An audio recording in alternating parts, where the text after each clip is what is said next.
Look, most of the exploration you do in the game is through sprinting around, but there is also a boat you can hop around to reach different areas, and the water effects during these moments is simply special. Now, this is no Sea of Thieves, and the game doesn't intend to deliver that kind of immersion. Sea of Thieves conveys nature's beauty and wrath with aplomb, and sailing across the open ocean in a creaky vessel can make you fall in love with its impressive presentation.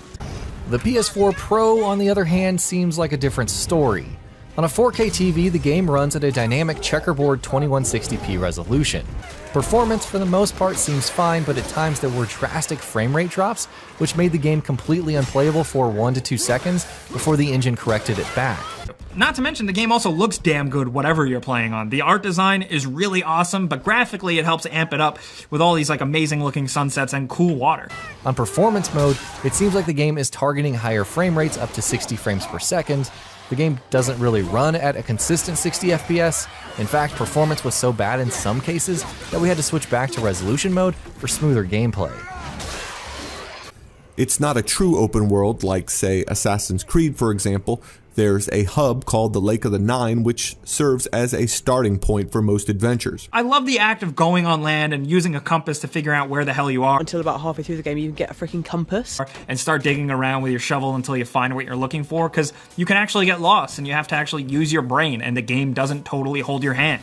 Yes, I mean, it's Midgard is a very large area. It's sort of, there's a lake in the middle, and you have a boat. Your boat is like the main vehicle. So in between missions, you're on a boat. You're sort of sailing around. You have like an objective marker, which is pretty brutally kind of goes left and right when you pass a turning point. So the things you can mark on that. But So true. You build up. The feedback and just a sense of accomplishment for digging up buried treasure is really great. And same with sinking an enemy ship. The game, like I said, can be really harsh, and it can just sink your ship pretty quick if you're not careful and you don't know what you're doing. Because, like I said, the game doesn't hold your hand. And I love that.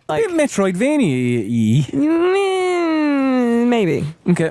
Progression is based around cosmetic items. So completing quests with certain NPC groups and cashing in chests or skulls or whatever improves your ranking with that faction, and then you can get stuff from them. Or you can spend the gold and just go to a shop and buy different clothing or hats or skins for your tools, like maybe a golden shovel or a cooler periscope.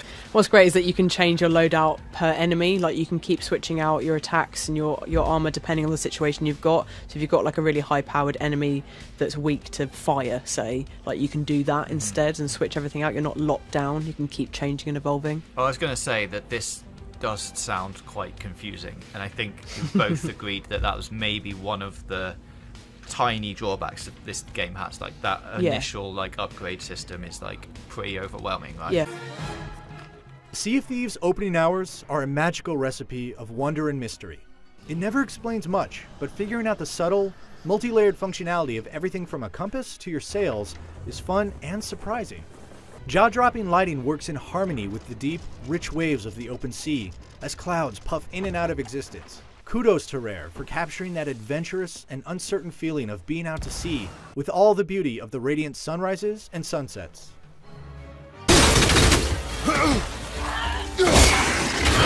Nice shot.